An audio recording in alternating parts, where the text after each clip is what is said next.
오늘도 이 자리에 함께한 여러분들에게 하나님의 은혜가 있기를 주의 이름으로 축원합니다. 우리가 말하는 것은 우리의 중심을 반영하기도 하지만 우리의 속마음을 숨기기 위해서 과장하고 또 거짓되게 또 반대로 이야기하기도 합니다. 한 학생이 있는데 어머니께서 용돈을 좀 주시겠다고 해요. 그다음 얼마 못 썼으니까 모처럼 내가 10만 원을 줄게. 그러니까 그 아들이 얘기하는 거예요. 어머니, 용돈이 뭡니까? 괜찮습니다. 받지 않겠습니다. 이렇게 얘기하는 거예요. 근데 알고 보니까 어머니가 주기 전에 몰래 어머니 지갑에서 20만 원을 빼왔던 거예요. 그래가지고 어머니가 준다고 하는 것을 괜찮다고 얘기는 해요. 하지만 다른 일들을 이미 행하고 있을 때 이거 참 아이러니인 거죠. 그런데 오늘 본문에 등장하는 사건이 바로 이러한 모습의 이러한 양태를 보이고 있습니다. 우리가 지난주 또 이제 앞부분까지 보면 계속 아하스 얘기를 하는데요. 아하스 이야기에서 핵심이 되는 것은 믿음입니다. 현재 어려움이 있는데 믿음으로 어떻게 행할 것인가, 현재 어려움에 대해서 어떻게 반응할 것인가, 이것이 이 아하스 스토리의 핵심인 것이죠. 6장부터 9장까지 나타나는 이 아하스 이야기, 그리고 뒤에 나오는 36장부터 39장의 시기의 얘기도 동일하게 핵심은 믿음이에요. 믿음으로 반응할 것인가, 믿음으로 반응하지 않을 것인가. 이 두 왕의 모습이 대조적으로, 하지만 또 많은 공통점을 가지고 진행되고 있는 것이죠. 어떻게 보면 이 아하스 왕은 정치적인 역경 가운데 있었습니다. 주변의 나라와의 역학 관계 속에서 누구랑 동맹을 맺고 어떻게 해야 내 자리가 또 우리나라가 안전할 것인가라는 그러한 주판화를 튕기는 그런 상황 가운데 있었던 것이죠. 하나님을 믿을 것인가, 아니면 인간적인 방법을 통해서 나름대로 정리해 놓고 대비를 할 것인가, 이러한 질문이 그에게 던져졌고, 불행하게도 아하스는 인간적인 방법을 택함으로 말미암아서 하나님을 분노하게 만들고, 또 그가 속한 남왕국 유다의 백성들이 고통 가운데 처하는 그러한 결과를 가져오게 되는 것이죠. 하나님은 7장 초반에 결코 유다가 함락되지 않을 것이다, 아람과 북이스라엘이 연합해서 공격한다 할지라도 너희는 무너지지 않을 것이다 라고 말씀하셨습니다. 그러면서 이제 하나님께서 이렇게 말씀하세요. 11절에 보면 너는 내 하나님 여호와께 한 징조를 구하되 깊은 데에서든지 높은 데에서든지 구하라 하시니 라고 얘기합니다. 내가 너희가 함락되지 않을 것을 보증하기 위해서 내가 징조를 보여주겠다. 그러면서 뭐라고 수식합니까? 깊은 데에서든지 높은 데에서. 그러니까 어떠한 요청을 해도 이것을 징조로 보여달라고 하면 내가 보여줄게. 그러니까 징조를 구해라고 하나님께서 이사야를 통해서 말씀하시는 것이죠. 그런데 아하스는 징조를, 이 이적을 구하는 것을 거부합니다. 그가 뭐라고 말합니까? 우리 12절 같이 한번 볼까요? 자, 아하스가 이르되 나는 구하지 아니하겠나이다. 나는 여호와를 시험하지 아니하겠나이다 한지라. 아멘. 정말 멋있죠. 내가 어찌 하나님을 시험하겠습니까? 징조 같은 거 구하지 않겠습니다. 하나님을 시험하는 그런 것들 하지 않겠습니다 라고 그가 말하고 있는 것이죠. 대단히 겸손한 것 같고 정말 하나님을 위하는 것과 같은 그러한 말입니다. 하지만 실제로는 뒤에 보겠지만 불신에서 비롯된 행동이었던 것이죠. 하지만 이름에도 불구하고 하나님은 어떻게 보면 믿음의 징표를 거부하는 그에게 한 징표를 보여주십니다. 크게 보면 두 가지의 징표를 보여주세요. 오늘 본문과 그리고 이제 다음 주에 볼 본문에 두 아이가 탄생할 것을 얘기합니다. 한 아이의 이름은 여러분이 잘 아는 사람입니다.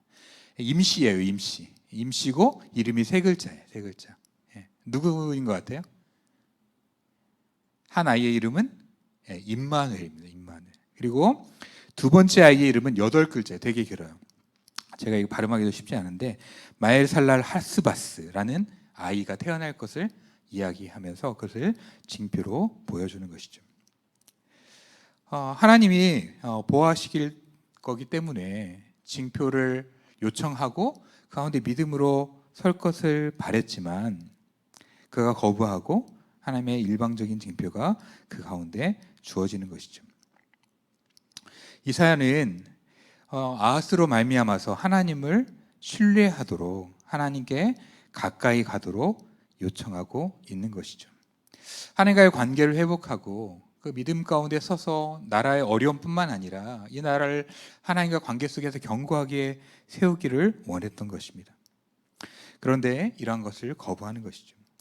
이사야서에서 징조를 구하는 것은 믿음 있는 행위입니다. 징조를 많이 받고 징조를 요청할수록 믿음 있는 자예요. 히스기야 같은 경우에 보면 내 생명이 연장될 수 있는 그런 징표를 보여달라고 하나님께 요청하죠. 그래서 어떤 징표를 원하느냐라고 얘기하니까 히스기야가 뒤로 가기를 원합니다. 15도 정도 가기를 원합니다라고 하고 실제로 해가 뒤로 가는 듯한 그것이 연출이 되고, 그리고 히스기야가 15년 동안 생명을 연장받게 되는 것이죠. 징표를 구했던 이 히스기야 왕은 믿음 있는 왕으로서 성경에 기록되고 인식되어 있지만, 징표를 주겠다고도 얘기하지만 그것을 거부했던 아하스는 믿음이 없는 형편없는 왕으로 기억되고 있다는 것이죠. 성경에는 징표를 구하라고 했을까요? 구하지 말라고 했을까요? 성경에 보면 신구약을 통틀어서 징표를 하나님께서 구하라고 했습니까? 구하지 말라고 했습니까? 그동안 배웠던 주일학교의 모든 지식을 총동원하면 징표를 구해야 돼요? 말아야 돼요? 징표를 구하기도 하고 또한 구하지 말아야 하기도 합니다.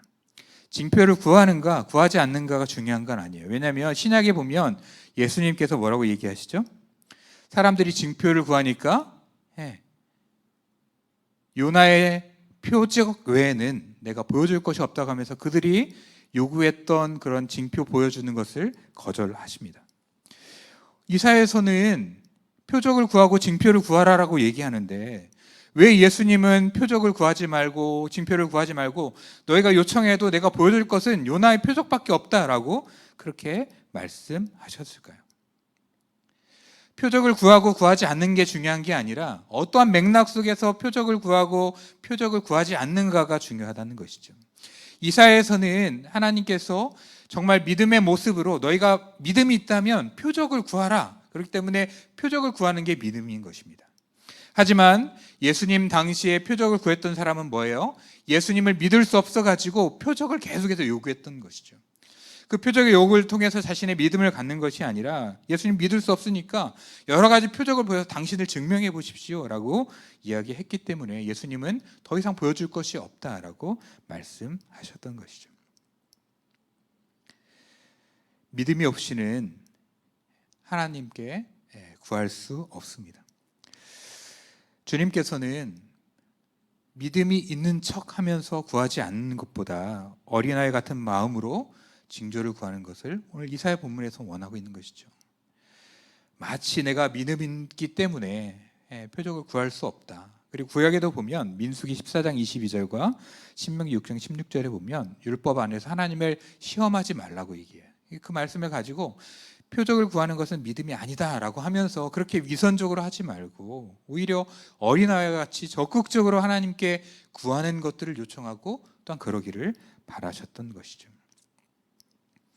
하지만 아하스 왕은 그렇게 하지 않았습니다. 왜냐하면 아하스 왕은 벌써 나름대로의 계획을 다 짰고 진행했기 때문이에요. 아하스 왕은 정말 위선적인 왕이었습니다. 하나님 앞에 표적을 구하는 것이 마치 불신앙인 것처럼 그렇게 표현했지만 뒤에서 다른 작업들을 다 해놨어요. 역대하 28장 1절에서 5절에 보면 이 아하스 왕이 했던 것들을 우리가 볼 수 있습니다. 그리고 이 군사적인 도움을 아수르 왕에게 돈을 주고 요청해 놨고, 그리고 그가 행했던 모든 것들이 하나님 앞에 되게 위선적인 모습이었던 것이죠.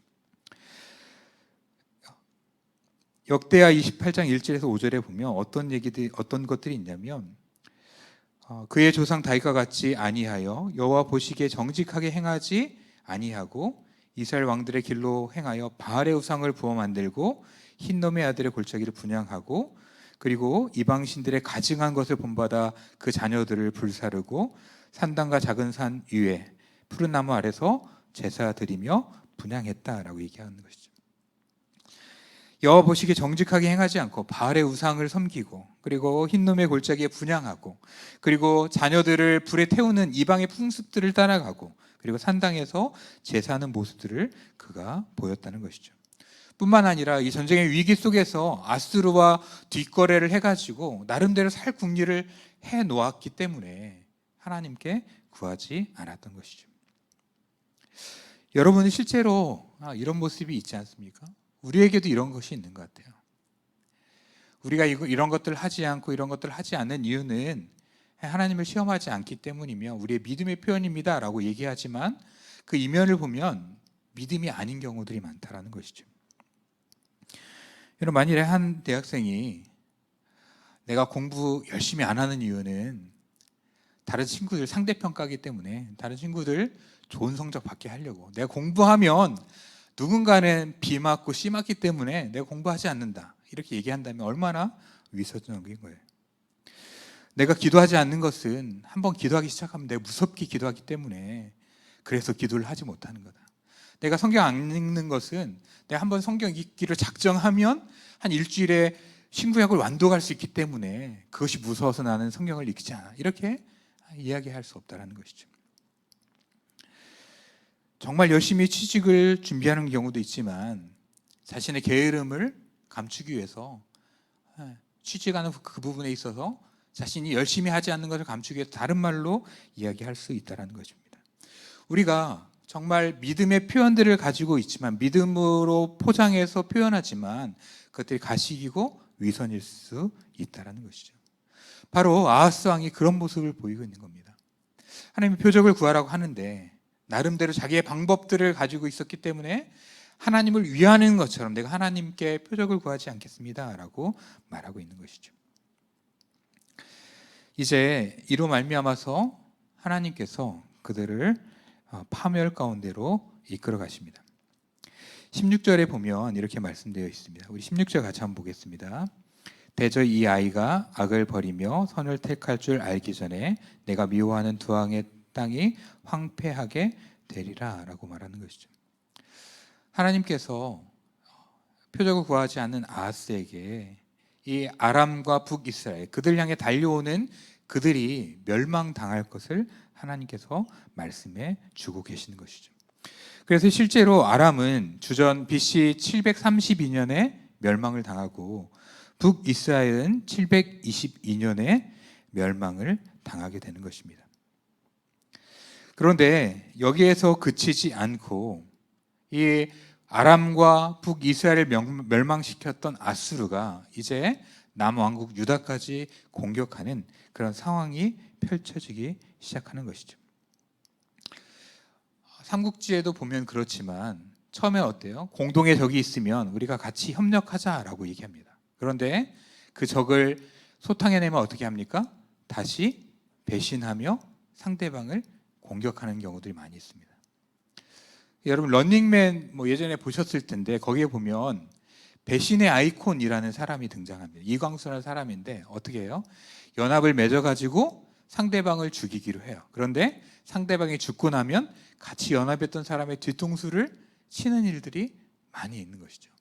마치 이처럼 이 남왕국 유다가 아수르와 연합해가지고 아람과 북이스라엘을 멸망했는데 그러고 나서 이제 아수르가 하나님의 칼이 되어가지고 남유다를 멸망시키는 그런 일들이 발생하게 되는 것이죠. 하나님은 이 남왕국 유다가 하나님을 의지하지 않지만 표적을 구하지 않지만 그들 가운데 표적을 보여주십니다. 하나님께서 징조를 보여주겠다고 이야기하십니다. 우리 14절 같이 한번 보겠습니다. 자, 그러므로 주께서 친히 징조를 너희에게 주실 것이라. 보라, 처녀가 잉태하여 아들을 낳을 것이요 그의 이름을 임마누엘이라 하리라. 많이 봤던 말씀이죠. 그죠? 마태복음에 임마누엘이라는 말씀하면서 보라, 처녀가 잉태하여 아들을 낳을 것이요 그 이름을 임마누엘이 하리라 했던 바로 그 임마누엘이 여기에 등장하고 있는 것이죠. 이 아하스 왕은 하나님 앞에 믿음으로 징조를 구하지 않았지만 하나님께서는 임마누엘이라는 아이가 태어날 것을 통하여서 하나님께서 징조를 약속해 주시는 것입니다. 이 임마누엘의 뜻이 무엇입니까? 하나님이 우리와 함께 하시다는 것이죠. 이 아하스 왕과 유다의 상황이 위험하고 위기 가운데 있지만 이 임마누엘이란 아이를 통하여서 너희가 위기 가운데 있을 때 내가 너희와 함께 하겠다라는 것을 그 아이의 이름과 그 아이의 표징을 통하여 보여주고 있다는 것이죠. 여러분이 살아가는 삶 가운데 많은 위기가 있을 때 때로는 여러분이 신앙으로 포장하며 하나님의 도우심을 구하지 않고 징조를 구하지 않을 때 오히려 하나님께서 그러한 것조차도 넘어서서 내가 임마누엘을 너희에게 허락하겠다라고 하시는 겁니다. 우리의 모습은 하나님의 은혜를 받기에 합당하지 않지만 내가 너희를 긍휼히 여기고 너희에게 강력한 하나님의 임재와 은혜를 부어주겠다라고 말하는 것이죠. 남왕국 유다와 아하스 왕이 위기 가운데 처했을 때 그리고 그들의 교만함과 그리고 교묘함으로 하나님께 징조를 구하지 않는 그들에게 임마누엘이라는 아이를 통해서 너희가 위기 가운데 있고 나를 배척한다 할지라도 내가 너희 가운데 함께하는 그 표적을 보여주겠다라고 말씀하고 있는 것이죠. 이 임마누엘은 가장 절망적인 순간에 하나님을 바라볼 수 있는 좋은 통로가 됨을 우리 가운데 보여주고 있습니다. 여러분이 어려워지면 어떻게 됩니까? 우리가 어려워지면 하나님을 향한 불만들이 생겨나고 또 어떻게 됩니까? 많은 경우 사람들로부터 숨어버리고 그리고 이전에 작동했던 믿음의 기제들이 작동하지 않는 경우들이 있어요. 그래서 그 어려움들이 더욱더 압박하고 우리의 내적인 힘들이 상실되면서 더 큰 압력 가운데 처하게 되는 것이죠. 그럴 때 하나님께서 오늘 말씀하셨던 것처럼 이해할 수 없는 방식으로 임마누엘 그 아이를 우리 가운데 보내어 주십니다. 그리고 내가 너와 함께한다. 그리고 내가 너를 일으켜 주겠다라고 하나님께서 말씀하시는 것이죠. 저는 참 이런 것들을 많이 경험합니다. 하나님의 은혜 가운데 정말 하나님의 사역들을 잘 하다가도 여러 가지 이유로 인해서 고갈되고 힘들어지고 또 그것들에 나 자신을 내맡기는 경우들이 제 인생에 있어서 너무나 많이 정말 70번씩 7번은 일어났던 것 같아요.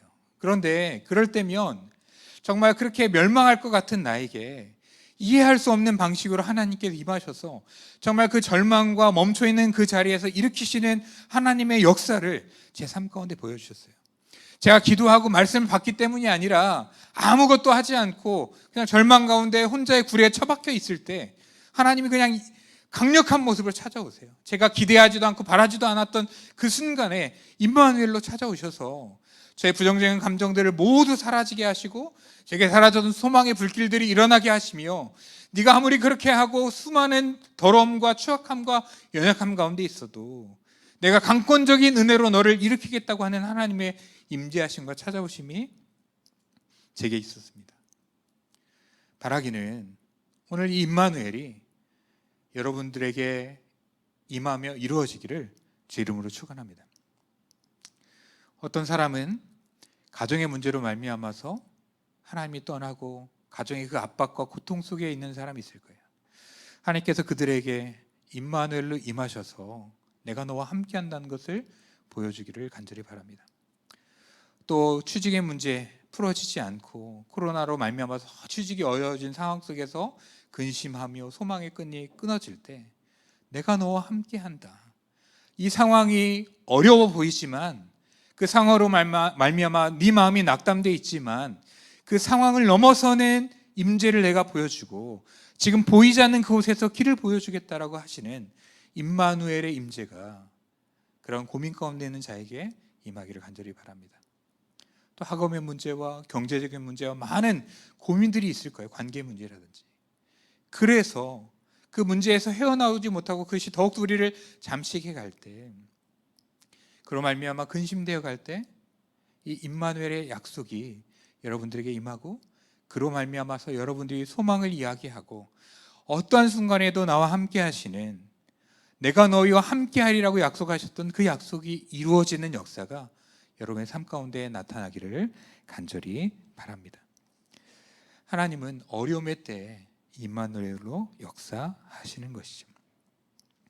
하지만 이런 약속을 하기는 하셨지만 하나님을 불신했던 이 아하스 왕과 유다 땅에 하나님께서 징계를 보내주심을 이야기합니다. 특별히 보면 그 아이가 15절에 보면 임마누엘이라는 이 아이가 악을 버리며 선을 택할 줄 알 때에 엉긴 젖과 꿀을 먹을 것이다 라고 얘기합니다. 악을 버리며 선을 택할 줄 알 때라는 것은 성인이 되는 것을 이야기합니다. 임마누엘이라는 이 아이가 성인이 되는 그 시점, 한 20년 정도 되겠죠? 20년 정도 그 사이에 어떤 일이 벌어지냐면 엉긴 젖과 꿀을 먹을 것이라고 얘기합니다. 그런데 이 엉긴 젖과 꿀이라는 것은 좋은 것을 의미하는 게 아니에요. 이 문맥 속에서 엉긴 젖과 꿀은 좋은 것을 말하는 게 아닙니다. 먹을 것이 없어가지고 야생에서 발생되는 그런 젖이나 꿀을 겨우 먹는다는 의미인 것이죠.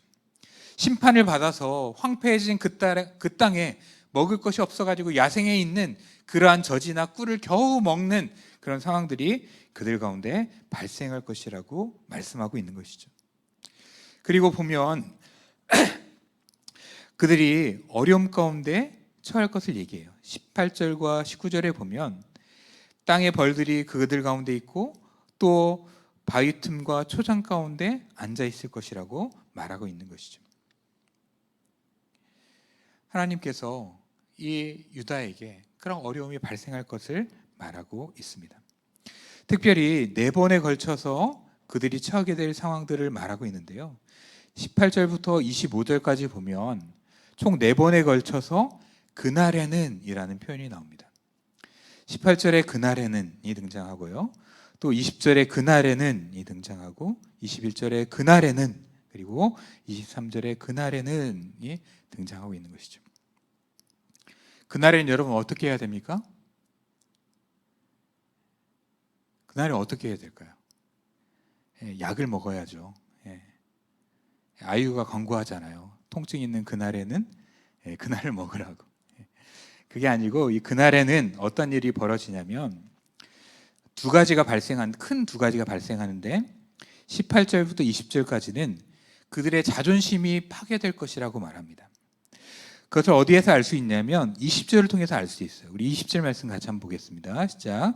그날에는 주께서 하수 저쪽에서 세내어 온 삭도 곧 아스루 왕으로 내 백성의 머리털과 발털을 미실 것이요 수염도 깎으시리라 라고 얘기합니다. 조선시대 때 남자들이 머리를 길고 상투를 틀잖아요. 그죠? 그런데 중죄를 범하거나 아니면 치명적인 형벌 가운데 하나가 뭡니까? 상투를 잘라가지고 더벅머리가 되게 하는 거죠. 그런데 여기에 보면 이 당시의 문화에서도 그래요. 수염이라든가 머리는 함부로 깎지 않고 그 사람의 존중함을 이야기하는 겁니다. 그런데 이 아수르라는 이 칼을 통해서 어떻게 합니까? 아수르라는 이 날카로운 면도기를 통해서 무엇을 밀어버려요? 머리를 밀어버리는 거죠. 머리를 깎는 게 아니라 머리를 밀어버리는 것입니다. 그리고 또 무엇을 밉니까? 수염도 깎아내는 것이죠. 그리고 또 무엇을 밀어버립니까? 발에 있는 털을 민다라고 얘기하는데 이 발에 있는 털은 실제 발의 털을 의미하기도 하지만 그 중심부에 있는 털을 얘기하는 거기도 해요. 그래서 머리털이랑 이 모든 털을 밀어가지고 수치스럽게 만들어 버리겠다라는 것이죠. 그날에 하나님을 신뢰하지 않고 하나님 바라보지 않았던 너희에게 그리고 함께 연합하며 너에게 도움을 줬던 그 아수르가 너에게 칼날이 되어가지고 너희의 머리를 밀고 너희의 수염을 깎으며 너희의 중심에 있는 그 털들을 다 밀어버리는 그러한 수치를 보여주게 될 거라는 것이죠. 그리고 그 앞에 나오는 것처럼 땅에 거할 수 없는 큰 초토화가 그들 가운데 나타나게 될 것이라고 말씀해 주십니다. 그리고 두 번째는 21절부터 25절까지 그 두 개의 그날을 통하여 어떤 것을 보여주시냐면 이스라엘이 자신들의 땅이 완전히 파괴되는 것을 경험하게 된다는 것이죠.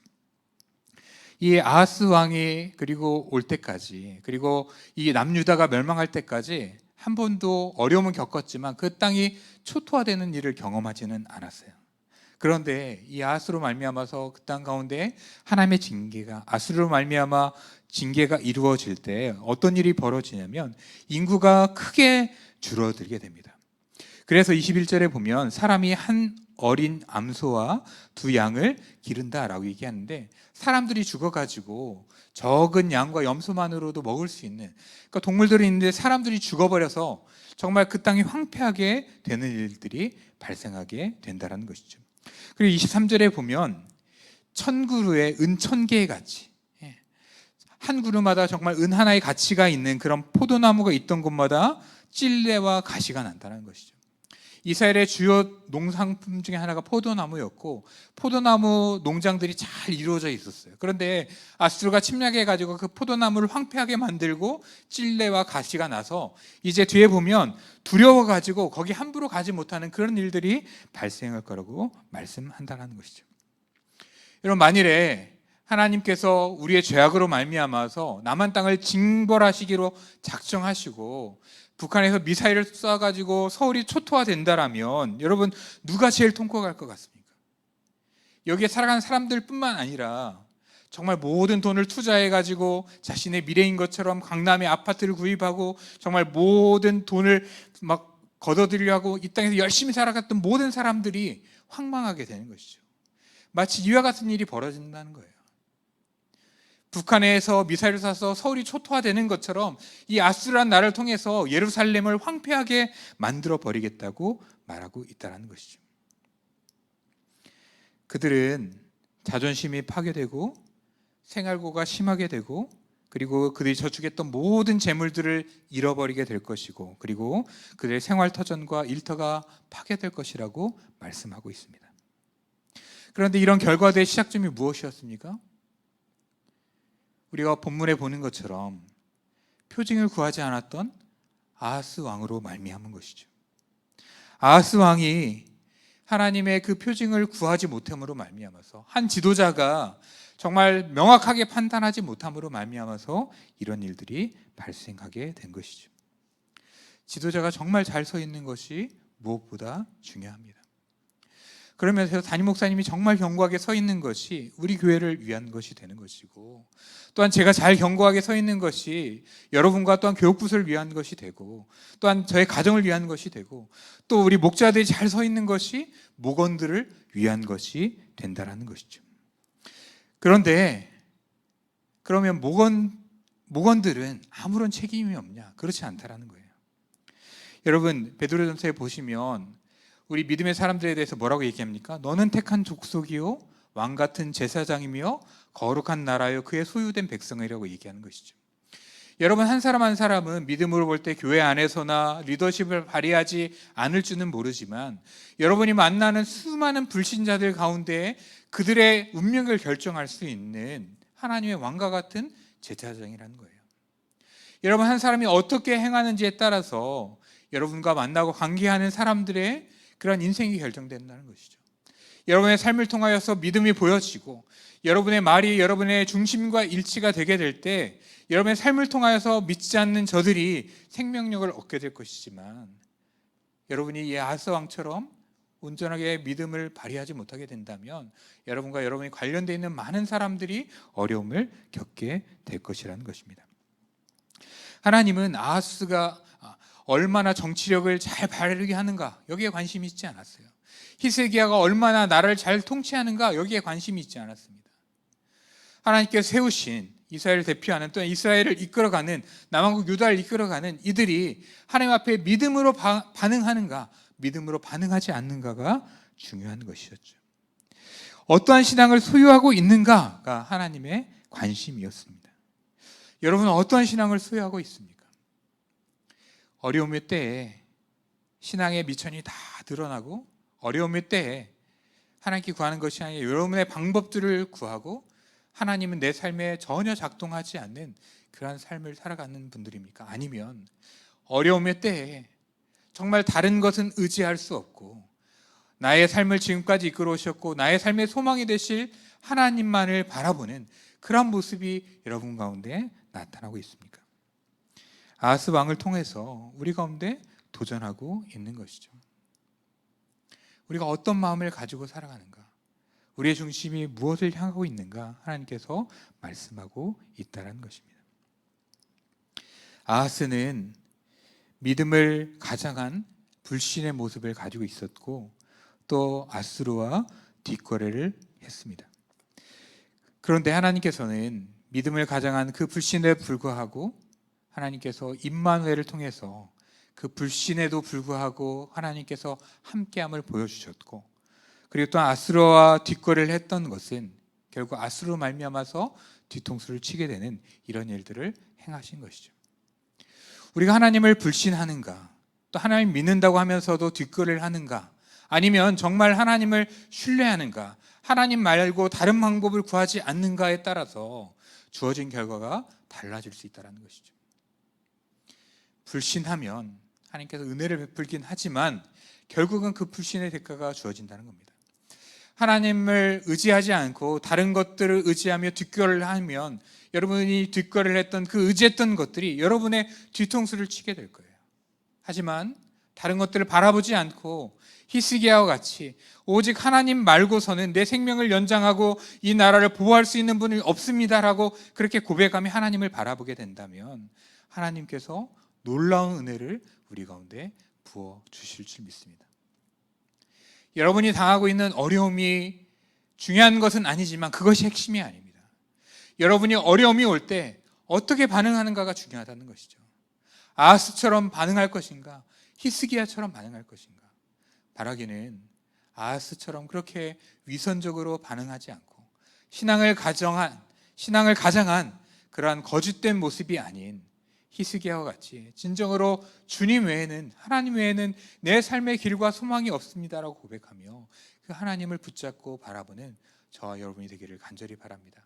그렇게 우리가 붙잡을 때 하나님께서 여러분의 삶을 통하여서, 또 여러분의 목장을 통하여서, 우리 교회 청년부를 통하여서, 또 우리 교회를 통하여서 정말 암흑과 같은 이 시대에 소망의 빛을 비추시며 어려움의 때에 내가 너희와 항상 함께하느니라고 했던 그 임마누엘의 역사가 여러분의 삶 가운데 나타나게 될 줄 믿습니다. 그 주님을 의지하며 믿음으로 서가는 저와 여러분이 되기를 주 이름으로 축원합니다.